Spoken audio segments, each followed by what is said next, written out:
अस्सलाम नाज़रीन, प्रोग्राम खबर से खबर में नादिया मिर्ज़ा में खुश आमदीद। नाज़रीन, हमेशा से मैं तो एक बात ये करती हूँ कि पूरे मुल्क की यानी पूरे पाकिस्तान की सियासत एक तरफ और कराची की सियासत एक तरफ, पूरे मुल्क के मसाइल एक तरफ और कराची के मसाइल एक तरफ।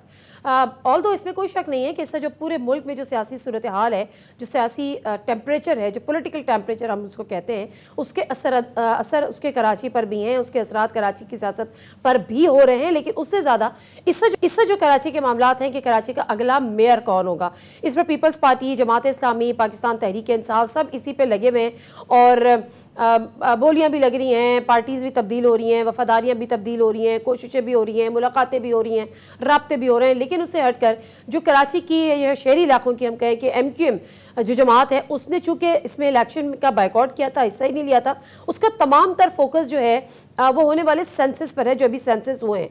और उनका एक ही मुतालबा और एक ही कोशिश और एक ही चीज़, वो ये डिमांड जिसको हम कहते हैं कि जी कराची को मुकम्मल तौर पर गिना जाए। हाल ही में हुकूमती शख्सियात से मुलाकातें भी हुई, एहसन इकबाल साहब से भी मुलाकातें हुई, उससे पहले वज़ीर आज़म साहब से भी मुलाकात हुई थी, गिले शिकवे भी हुए थे, जो रिजर्वेशन थे तहफ़्फ़ुज़ात उसका भी इज़हार किया था। किस हद तक वो पूरे हुए, आगे जाके MQM की सियासत किसके साथ खड़ी होगी, क्या मामलात होंगे, क्योंकि हमेशा हमने देखा है कि MQM जो है वो हुकूमतें गिराती भी है, हुकूमतें बनाती भी है, बड़ा उसका एक अहम रोल होता है। जब उसके पास 23-24 सीट्स होती थी तब भी, और जब 7 सीट्स है तब भी। मुस्तफ़ा कमाल साहब डिप्टी कन्वीनर MQM पाकिस्तान के हमारे साथ इस समय मौजूद हैं। अस्सलाम वालेकुम मुस्तफ़ा कमाल साहब। जी वालेकुम सलाम। Senior deputy convener in fact.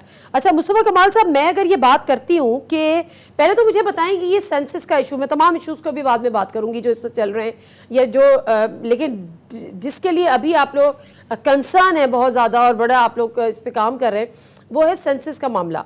Karachi को पूरा गिना नहीं गया, आप लोग के बारहा मुतालबे पे तो फिर 10 दिन मिल गए, 15 दिन मिल गए और इत्तलात के मुताबिक अभी भी तकरीबन जो है वो 19 मिलियन के करीब कराची को गिना गया है। लेकिन आप कहते हैं कि आबादी 3 करोड़ से ज़ायद है। मामला पहुंचा कहाँ पर है? देखिए, thank you very much Nadia for having me in your show.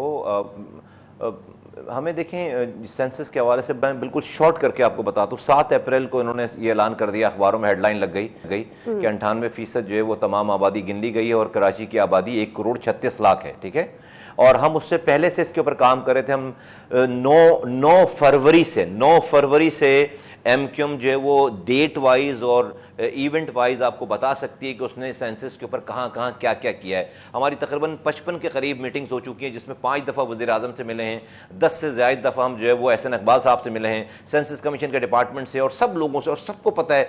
तो जब ऐलान हो गया 7 अप्रैल को कि कराची की आबादी 1 करोड़ 36 लाख है और 35 लाख है, 36 लाख है और 98% आबादी, तो आप इमेजिन कर सकती हैं कि 2% आबादी फिर 2-3 लाख बढ़ा देते और ख़त्म कर देते। उस दिन से लेकर और सेंसस की डेट जो ख़त्म हुई है उस तक तकरीबन 56 लाख लोगों का इजाफा हुआ है। इसका मतलब है कि 56 लाख लोग आप नहीं गिनकर और आप सेंसस को क्लोज करने का ऐलान कर रहे थे ना। इशू ये नहीं, इशू ये है कि जैकबाबाद की आबादी का परसेंटेज बड़ा है 49% के हिसाब से। ठीक है, जहां पर कोई ग्रोथ नहीं हो रही, जहां पर कोई स्ट्रक्चर नहीं, नया नहीं बन रहा, जहां पर लोग नहीं जा रहे, माइग्रेशन नहीं हो रही, इन्फ्लक्स नहीं आ रहा, वहां पर 59% अर्बनाइजेशन, आई मीन ये तो डी अर्बनाइजेशन हो गया ना जैकबाबाद में। फिर उसके बाद लाड़काना की आबादी बढ़ रही, परसेंटेज बढ़ रही है तकरीबन 29% के हिसाब से। इस तरह खैरपुर जो है वो 28% के हिसाब से, तो इसी और शहीद बेनज़ीराबाद जो है 22% के हिसाब से। कराची जो है वो कहीं पे 7% है, कहीं पे 8% है, कहीं पे 9% है, कहीं पे 11% है, जहां पर पूरी दुनिया का इंसान आ रहा है, जहां पर हर कौम, नस्ल, रंग, नस्ल, जुबान के लोग मौजूद हैं, और जहां पर नादरा ये बता रहा है कि सिर्फ 1 करोड़ 91 लाख 90 लाख के करीब तो तकरीबन वो लोग हैं जो कि कराची की ID कार्ड के ऊपर, जिनके 1 करोड़ 35 लाख वो लोग हैं जिनके कराची का ID कार्ड है, जो कि और उसकी जो बे फॉर्म में लिस्टें हैं वो तकरीबन मिलाकर 1 करोड़ 90 लाख के करीब बनते हैं जिनका कराची एड्रेस है। जो लोग कराची को जानते हैं, आप कराची को जानती हैं, आपका बैकग्राउंड यहां से रहा है, आपको पता है कि अगर आप सोराब गोड से किमाड़ी तक सफर करें और हब चौकी से लेकर आप घग्गर पाटक तक जाएं तो 1 करोड़ आपको इंसान और ऐसा मिल जाएगा जिसका ID कार्ड यहां के एड्रेस पे नहीं होगा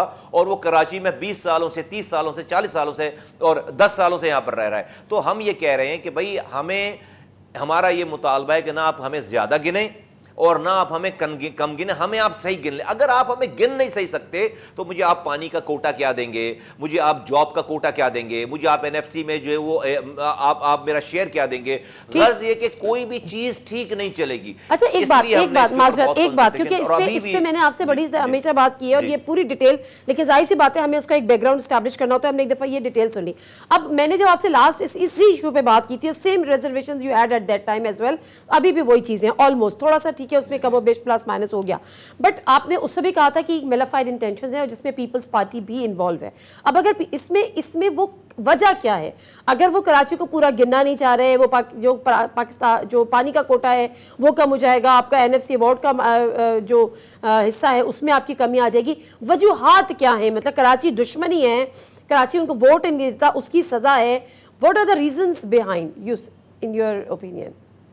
बहुत दुख के साथ मैं कहता हूं और बहुत अफसोस के साथ कहता हूं, दुख के साथ और अफसोस के साथ, लेकिन ये सच है, मुझे कहना पड़ेगा इस वाली बात को कि आपने पूछी है वजह क्या है? वजह तासुब है, वजह नस्ली बुनियादों पर हमसे तासुब है। बहुत माजरत के साथ सिंध के जो वज़ीर आला साहब हैं वो जुबान की बुनियाद पर हमसे तासुब कर रहे हैं।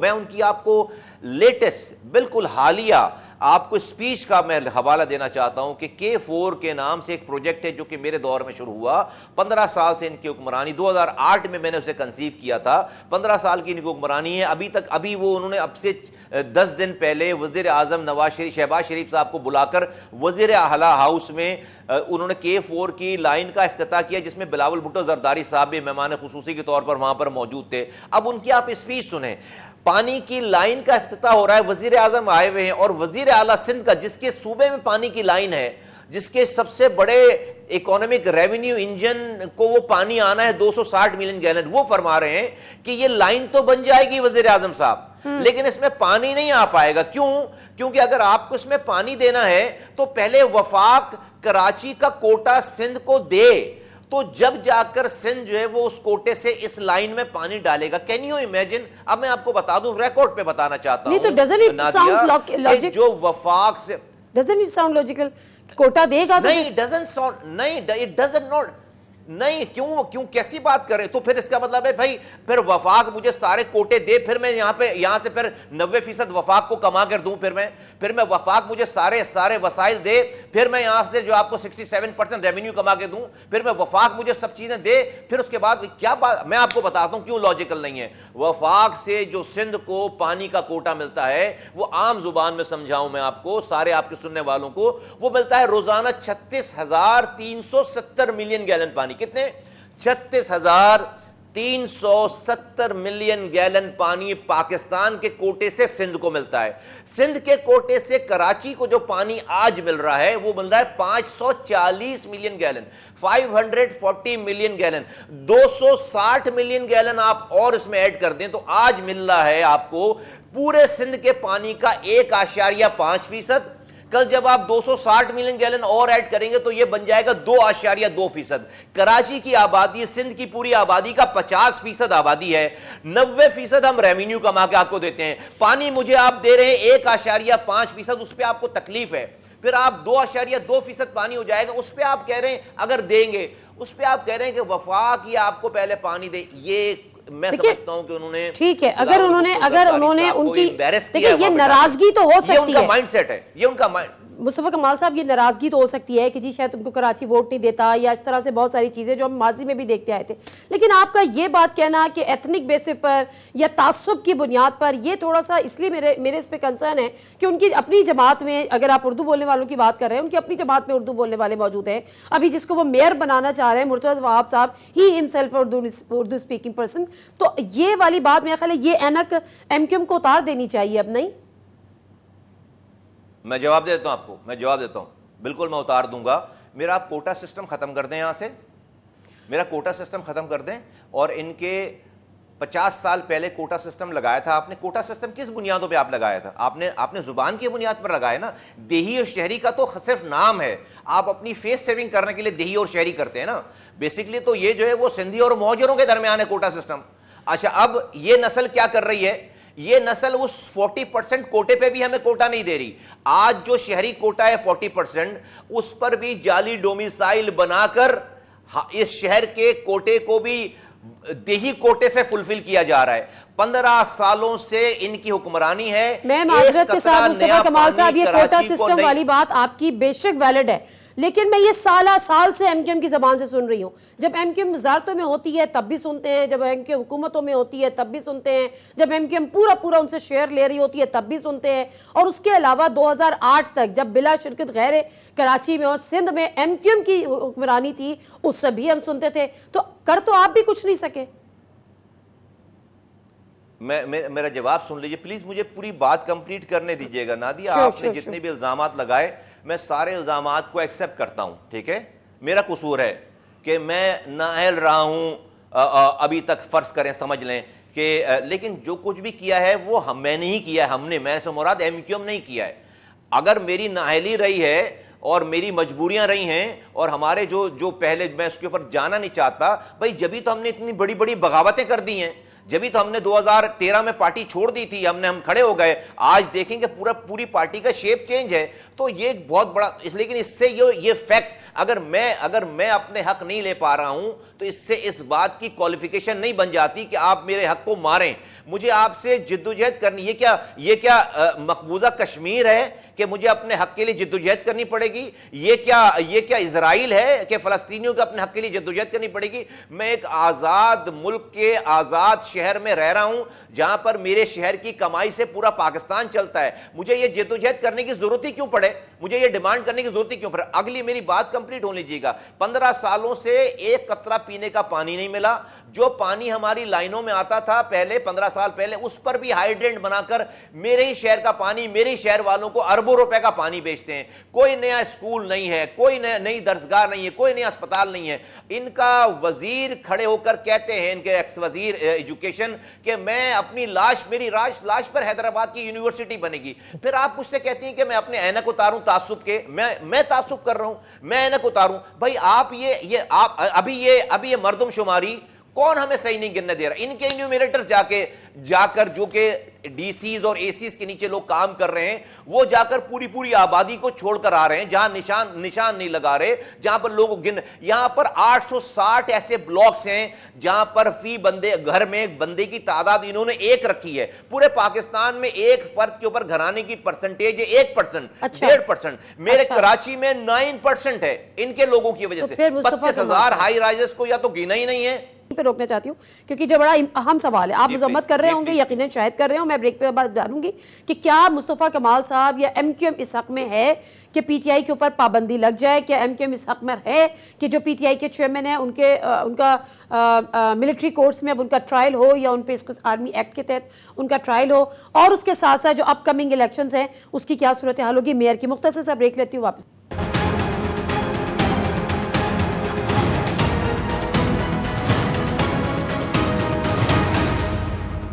जी नाज़रीन, प्रोग्राम में एक दफ़ा फिर आपको खुशामदीद कहते हैं। मुस्तफा कमाल साहब, क्या जवाज़ है आपका हुकूमत में बैठने का? मतलब पीटीआई के साथ आपके हर हुकूमत जो कश्ती डूबने लगती है आप लोग छलांग मार देते हैं। तो मुझे समझा दीजिए कि क्या फ़ायदा हुआ पीटीआई की कश्ती से छलांग मारने का, सिवाय इसके कि वो कश्ती डूबी आपकी छलांग मारने से? और क्या फ़ायदा हुआ इस कश्ती में चढ़ने का जो आपके मुतालबात ही पूरे नहीं कर रही और आपको सुन ही नहीं रही? तो क्या जवाज़ है फिर इनको दवाम बख्शने का और इनको ताकत बख्शने का? ये क्रेडिट तो ना लेना फिर। ये बिल्कुल, बहुत सुन लीजिए ना। आपने सवाल किया, कंक्लूजन पे मेरी जवाब के बाद जाइएगा। आप अभी कंक्लूड ना करें मेरी सवाल, आपने सवाल पे मेरा जवाब सुन लीजिए। मैं एक तो, हम पीपल्स पार्टी की हुकूमत का हिस्सा नहीं है, नंबर 1। हम वफाक में पीएमएलएन के साथ हुकूमत का हिस्सा है। वफाक में पीएमएलएन की हुकूमत नहीं है, इत्तेहादी हुकूमत है। वफाक में पीएमएलएन की हुकूमत नहीं है, इत्तेहादी हुकूमत है। वफाक में पीपल्स पार्टी भी है, दीगर जमातें भी हैं और एमक्यूएम भी है। तो ये एक इत्तेहादी हुकूमत है जिसमें से एक आप है। ठीक, ठीक है, हम हैं। सिंध में हम इस हुकूमत के इत्तेहादी नहीं हैं। सिंध में हमारा वर्किंग रिलेशनशिप है। हम इस हुकूमत के, पीपल्स पार्टी की हुकूमत के इत्तेहादी नहीं है।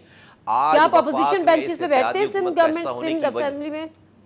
आप अपोजिशन बेंचेस पे बैठते हैं सिंध असेंबली में? जी, हम अपोजिशन बेंच, हाँ, ऑफ कोर्स अपोजिशन बेंचेस पे ही पढ़ रहे हैं। अभी तो पीटीआई के बाद जो अगर उनके लोग नहीं, तो हमने तो अपोजिशन लीडर के लिए हमारे कागजात जमा हो रहे हैं और हम ऑफिशियली अपोजिशन लीडर हम अपना मुंतखब करने जा रहे हैं। हम तो पहले दिन से अपोजिशन बेंचेस, वो तो बता देंगे।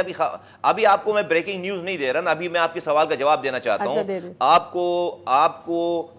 आपने मुझे हुकूमत में होने वाली बात की है। बिल्कुल, हम वफाक में हुकूमत के हिस्सा हैं। इसी हुकूमत में रहने की वजह से तो आज, और उस हुकूमत ने मेरे साथ ताउन किया है, उसके ब्यूरो ऑफ स्टैटिस्टिक नहीं तो ये फाइंडिंग्स निकाली हैं कि 32,000 हाई राइजर्स को या गिना नहीं गया या सही नहीं किया गिना गया। उसकी ब्यूरो ऑफ स्टैटिस्टिक नहीं तो ये सारे नंबर्स निकाल कर दिए कि 860 ब्लॉक्स में लोगों को सिर्फ एक घर में एक फर्द को गिना गया है। इसी हुकूमत में होने की वजह से 5 दफा वज़ीर आज़म इस इशू पे हमसे मिल चुके हैं, 11 दफा हमसे जो है एहसन इकबाल उसके वजीर मिल चुके हैं, और 55 से ज्यादा हमारी मीटिंग्स हो चुकी हैं। तो अगर हम हुकूमत में नहीं होते तो हम भी बैनर लगा रहे होते सिर्फ कराची में, और कराची की आबादी 1,35,00,000 पे क्लोज कर दी जाती है। आज अगर 56 लाख लोग बढ़े हैं तो हमारे वफाक में हुकूमत का हिस्सा होने की वजह से बढ़े। ठीक है, अल्लाह करे कि आपकी ये जो कोशिश है वो रंग लेकर आए, क्योंकि डेफिनेटली वो कोई आपकी ज़ाती मफाद में नहीं है, वो कराची के, सिंध के, पूरे पाकिस्तान के मफाद में। थोड़ा सा जो हमारी नेशनल पॉलिटिक्स है उस पर आपसे बात करना चाह रही हूँ, क्योंकि इससे जो PTI के साथ हो रहा है वो एग्जैक्टली वही हो रहा है जो लोग मिसालें दे रहे हैं कि जो एक वक्त में MQM के साथ हुआ अब वो PTI के साथ हो रहा है। तो जो गुनाह MQM के साथ सरजर्द हुए थे, जिसके आप भी गवाह हैं और आप बताते रहे, आपका कमबैक ही उन चीज़ों की वजह से हुआ था, आपने सारे खुलकर बयान किए थे। आपको लगता है कि PTI आज वहीं पर खड़ी हुई है, और जिस तरह से पाबंदियां जो है वो अल्ताफ हुसैन पर लगी थी, और उसी तरह से आज पाबंदियां जो हैं वो PTI के चेयरमैन पर लगा दी गई हैं? और उसकी मिसाल यह है कि मैं उनका नाम नहीं ले रही, मैं उनका ओहदा बता रही हूँ खाली। देखिए, कोई कंपैरिजन नहीं है MQM का और PTI का, ठीक है।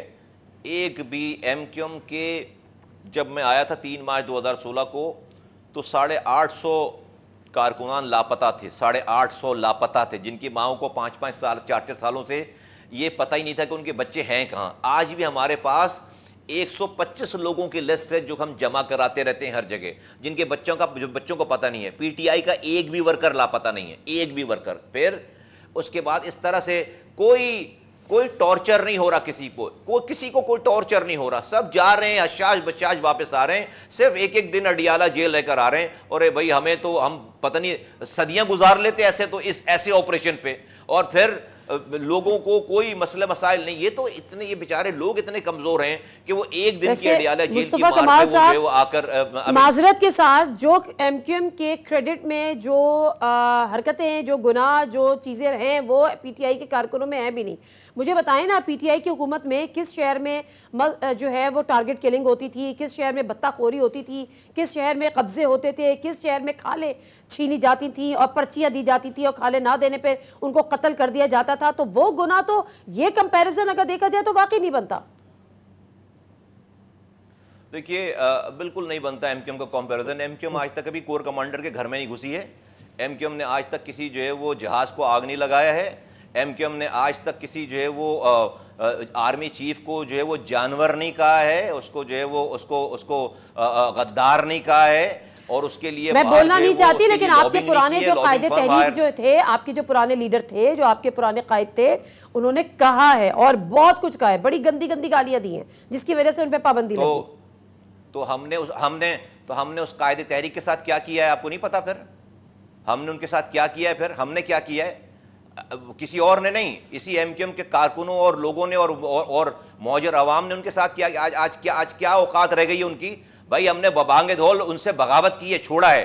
हम कोई हडियाला जेल में जाकर उनको छोड़कर नहीं आए। हमने जो है वो अपनी कंडीशंस पे उनको छोड़ा है। और आज कहाँ है वो?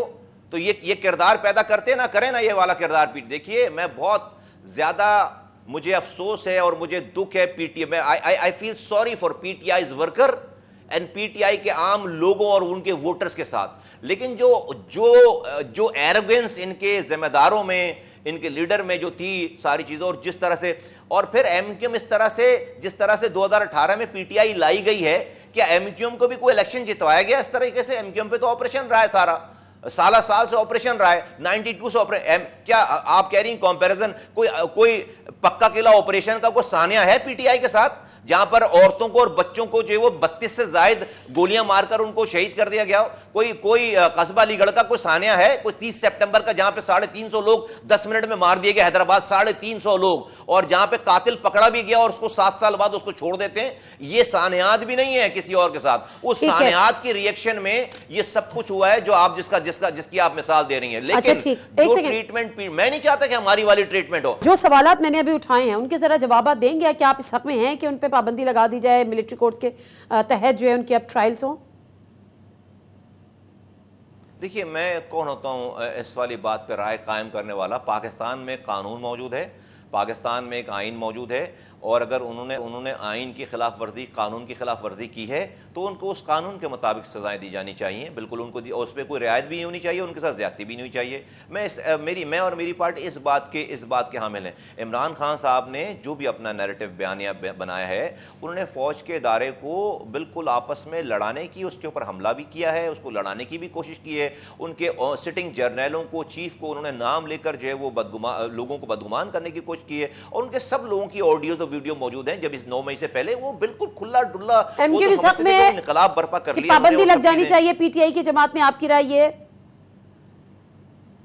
एमक्यूएम बिल्कुल इस हक में है, ना इसके मुखालिफ। एमक्यूएम इस हक में है कि कानून के मुताबिक तमाम कार्रवाई होनी चाहिए। अगर कानून कहता है कि इन तमाम गुनाहों को करने की सजा ये होनी चाहिए कि पाबंदी लगे, तो बिल्कुल लगनी चाहिए। अगर कानून ये कहता है कि नहीं, इसकी सजा जो है वो पार्टी पे पाबंदी लगना नहीं है, तो नहीं लगनी चाहिए। Okay, last question. कराची में अब मेयर के इंतखाबात होने जा रहे हैं, ऑल्दो कि आपका तो इससे अब कोई लेना देना नहीं क्योंकि आपने बाइकआउट करता है, बट स्टिल जो हाफिज नईम साहब हैं वो मुलाकात करते हैं पीटीआई के चेयरमैन से, और उधर पीपल्स पार्टी अपनी, अगर एमक्यूएम के पास ये अपॉर्चुनिटी होती कि वो अपना वोट इस्तेमाल कर सकती इन दोनों में से किसी एक के हक में, आप किधर करते?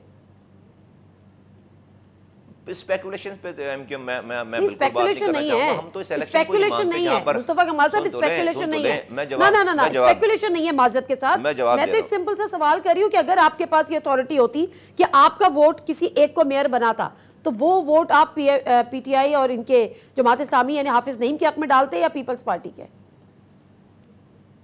जिस इलेक्शन को ही हम नहीं मानते जहां पर 6% वोट कास्ट हुआ हो, जहां पर जो 53 यूनियन काउंसिल्स खत्म कर दी गई हो, बाद में उसको हमारे एहतजाज की वजह से ऐड किया गया हो, उस इलेक्शन के ऊपर मैं कमेंट ही क्या करूं? कुछ भी नहीं करता, कुछ भी नहीं करता। मेयर तो बनना है ना, आप कमेंट करें या ना करें, बलदियाती हुकूमत भी कायम होगी, मेयर ने भी बनना है। हम उसको मानते ही नहीं ना, हम इसको लीगल मानते ही नहीं ना, मेयर को, ना इस इलेक्शन को लीगल मानते हैं, ना इस मेयर को लीगल मानते हैं। कोई भी बन जाए, कोई भी बन जाए, ना आपको फर्क पड़ेगा ना कराची को, नहीं पड़ेगा ना। 6% वोट का भाई, 53 यूनियन काउंसिल छोड़कर आपने इलेक्शन करवाया, 10A विड्रॉ किया था आपने सूबाई हुकूमत ने, उसके बाद आपने हमें 53 यूनियन काउंसिल ऐड किए ना इसके अंदर। ठीक है, thank you very much Mustafa कमाल साहब, आपके टाइम का बहुत बहुत शुक्रिया और देने का। आई होप कि जो आप एफर्ट्स कर रहे हैं और जिस अगर नेक्स्ट मकसद जिन मकासद के लिए कर रहे हैं वो पूरी हो। ब्रेक ले लेती हूँ, ब्रेक से वापस आऊँगी। तो जिस पर कोई कमेंट नहीं करना चाहते मुस्तफा कमाल साहब कि मेयर कोई भी हो, आया कि वो हाफिज नईम साहब हो या पीपल्स पार्टी का हो, इनका इससे कोई लेना देना नहीं, क्योंकि कराची को कोई फ़र्क पड़ने वाला नहीं, वो इस इंतखाबात को ही नहीं लीगल मानते। ब्रेक लेते हैं, वापस आते हैं, हाफिज नईम साहब से बात करते हैं।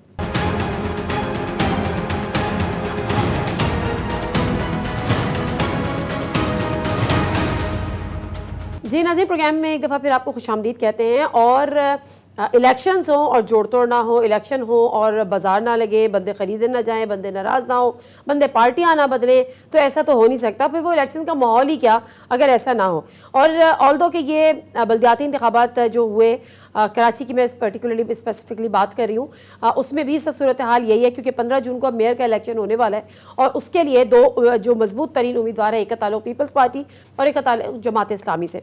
पीटीआई ने अपने जो वोट्स हैं वो जमात इस्लामी के हक में तो डाले, लेकिन जो इससे खुद पीटीआई का हाल हो चुका है वो हमारे और आपके सामने है। अब उनमें से तकरीबन 10 के करीब लोग जो हैं वो अपनी वफादारियाँ चूँकि तब्दील कर चुके हैं या कर रहे हैं, तो उनके वोट भी शायद पीपल्स पार्टी को चले जाएंगे। अगर पोजीशन जो है वो इससे बड़े कांटे का मुकाबला हो जाएगा। लेकिन बहरहाल सूरत हाल वाज़ेह जो होगी वो आने वाले दिनों में होगी। और हमने ये भी देखा कि हाफिज़ नईम साहब और अमीर जो कि कराची के जमात इस्लामी के अमीर है वो भी, और अमीर जमात इस्लामी भी जाके पीटीआई के चेयरमैन साहब से उनकी मुलाकात हुई और जहाँ पर ये बाकायदा तौर पर ऐलान भी हुआ। हासिल उसूल क्या हुआ, कितने पुरुमीद है, क्या आगे देखते हैं। हाफिज़ नईम साहब इस हमारे साथ मौजूद हैं। अस्सलाम वालेकुम जी। वालेकुम अस्सलाम रहमतुल्लाह। हाफिज नईम साहब, पहले तो मुझे ये बताएं कि पूरी सियासत अगर इधर जा रही हो राइट पे, तो जो जमात इस्लामी है वो लेफ्ट पे जाना शुरू कर देती है, मतलब ऑल ऑड्स। जब लोग किनारा कशी इख्तियार कर रहे हैं पीटीआई के चेयरमैन से, तो आप जाके उनसे मुलाकातें कर रहे हैं सिर्फ इस वजह से जो पीपल्स पार्टी ने इल्ज़ाम लगाया कि अपनी शेरवानी के चक्कर में। अच्छा, एक तो बात यह है कि पीटीआई और जमात इस्लामी की बातचीत 9 मई से पहले भी जारी थी, और 9 मई को हमारी एक मुश्तरका प्रेस कॉन्फ्रेंस 4 बजे तय थी जो उनकी लोकल लीडरशिप के साथ, जिसमें पीटीआई हमारी हिमायत का ऐलान कर रही थी। वो पहले हमारा तय पा चुका था। अच्छा, 9 मई को ही तय था? हाँ, इत्तेफाक है। और तकरीबन दोपहर को जो है वो खान साहब की गिरफ्तारी हुई और हालात बिल्कुल तब्दील हो गए। बात यह है कि जमात इस्लामी ने सबसे ज्यादा वोट हासिल किए हैं कराची में, ठीक है ना, वो तो नंबर्स में पता चल जाएंगे आपको। उसके बाद सेकंड नंबर पर पीटीआई के वोट थे, कहीं दूर जाकर पीपल्स पार्टी के वोट हैं। लेकिन पीपल्स पार्टी ने हल्काबंदियां ऐसी की थी कि हमारी एक सीट, उनकी 3 सीटें, उसके बावजूद भी उनके नंबर्स कम थे। पीपल्स पार्टी की 155 सीट्स नहीं है?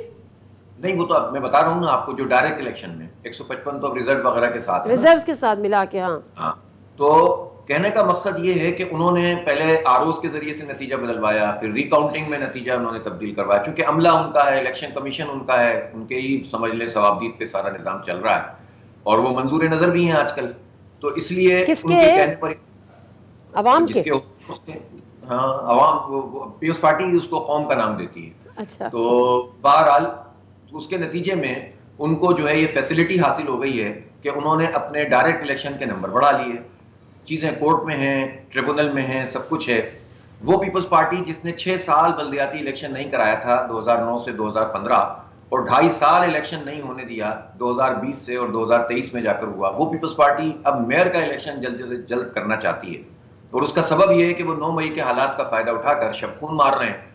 और अब इस वक्त सूरत हाल ये है कि 193 जमात इस्लामी और पीटीआई के नंबर्स बनते हैं, और उसके साथ अब ये सारे मिला लें, वैसे तो पीपल्स पार्टी के 155 हैं, और अगर इसका झगड़ा भी नून लीग से चल रहा है वो चलता रहे, अगर ये सारे भी इकट्ठे हो जाएं तो भी इनके 173 हैं। 173, 184, हाँ 174, ठीक है ना, 174 कर ले चलें, लेकिन 184 चाहिए। अब वो दुनिया में कौन सी मैथमेटिक्स है, कौन सा कानून है, कौन सी जमहूरियत है, कौन सा आइन है जिसमें 174 184 बन जाएंगे, और जो 193 है वो कम हो जाएंगे, सिवाय मुंह पे कालक मलने के, सिवाय लोगों को खरीदने के, सिवाय डराने धमकाने के, सिवाय छापे मारने के, लोगों को जेलों में बंद करने के, तमाम कवानीन को पामाल करने के अलावा जमहूरियत के जरिए से तो ये नहीं जीत सकते। ब्रेक लेते हैं, वापस आते हैं, हाफिज नईम साहब से बात करते हैं।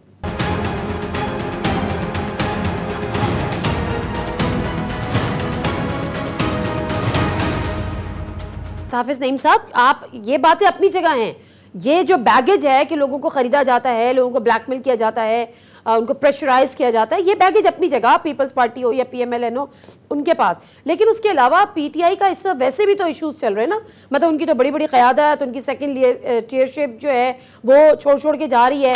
तो डेफिनेटली उसी तरह से अगर 10 यहाँ से लोग छोड़ के चले गए और 10 से 15 भी हो सकते हैं जब लीडरशिप चली गई, तो फिर तो कोई मसला नहीं है, कोई मजायका नहीं है। इलेक्शन लॉ लगेगा ना, शो ऑफ हैंड से है इलेक्शन, तो जो पार्टी छोड़ेगा उसका वोट काउंट नहीं होगा। ठीक है, ठीक है, तो काउंट नहीं होगा।